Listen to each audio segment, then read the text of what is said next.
প্রিয় সাংবাদিক ভাইয়েরা, আজকে আমরা মাননীয় প্রধানমন্ত্রীর সাথে বসেছিলাম। আর পৃথিবীতে যে আজকে সমস্যাটা সৃষ্টি হয়েছে মধ্যপ্রাচ্যের যুদ্ধের জন্য এবং স্বাভাবিকভাবে জ্বালানি উদ্বিগ্নতা মানুষের মধ্যে বেড়েছে, আমরা ওনাকে ব্রিফ করলাম। আমি আগেও বলেছি, গতকালকে বলেছি যে তেল নিয়ে উদ্বিগ্ন হওয়ার কোনো কারণ নাই। আমরা রেশনিংটা করেছি এই জন্যই যে একটা অনিশ্চয়তা আছে, যুদ্ধটা কতদিন চলবে, সেই জন্য আমরা একটা রেশনিং করেছিলাম। কিন্তু মানুষ এই রেশনিংটাকে ভয় পেয়ে স্টক করা শুরু করেছে। আসলে আমাদের তেলের কোনো অভাব নাই।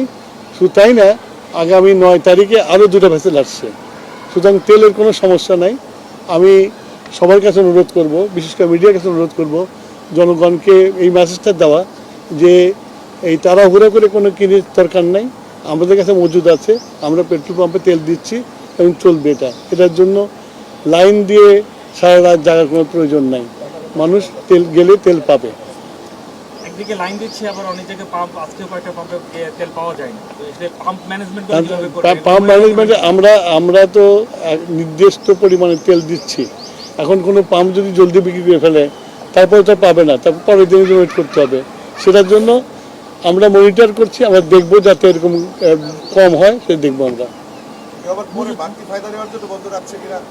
সেটা মানুষের মনের মধ্যে ঢুকতে পারবো না আমরা। আমাদের কন্ট্রোলিং যা আছে, আমরা কালকে থেকে আমরা মোবাইল কোড নামিয়ে দেবো, সব রকম ব্যবস্থা আমরা নিয়েছি। মাননীয় মন্ত্রী, এখন যে রেশনিং করা হচ্ছে 2 লিটার করে মোটরসাইকেলে, এতে করে তো একদিন পর পরই যেতে হচ্ছে অনেক, এটা কি আর একটু বাড়ানো যায় কিনা? না, আমি তো বললাম যে আমার মজুদ আছে, কিন্তু ওই যুদ্ধ কবে থামবে কেউ তো আমরা জানি না। তা আগে থেকে আমার ঘর ঠিক করতে হবে না, সঞ্চয়টা রাখতে হবে না? সেই জন্য আমরা এই সঞ্চয়টা করছি। আমাদের আরও 2টা ভেসেল আসছে 9 তারিখে। সুতরাং আমাদের যে শর্টেজ পড়ার কোনো সুযোগ নাই। তারপরেও যেহেতু যুদ্ধ চলছে, তো আমাদেরকে খুব হিসাব করে চলতে হবে। রেশনিংটা কতদিন চলবে এরকম? যুদ্ধের উপর ডিপেন্ড করে। এটা মানুষের, এটা মানে আমরা সবাই করি। এটা খালি তো মানুষকে বলে লাভ নেই, সবাই করি যে মজুত করার চেষ্টা করি। সে হইতে পারে, কিছু করার নেই। তবে আমরা সরকার হিসেবে আশ্বস্ত করতে চাই, এত অডিট হওয়ার কিছু কারণ নেই। আমি অত ডিটেলসে যাব না। আমাদের অল্টারনেটিভ কাতার ছাড়া অল্টারনেটিভ ব্যবস্থা আছে, আমরা চেষ্টা করছি সব জায়গাতে আনার জন্য। বললাম তো আমাদের 2টা ভেসেল আসছে 9 তারিখে।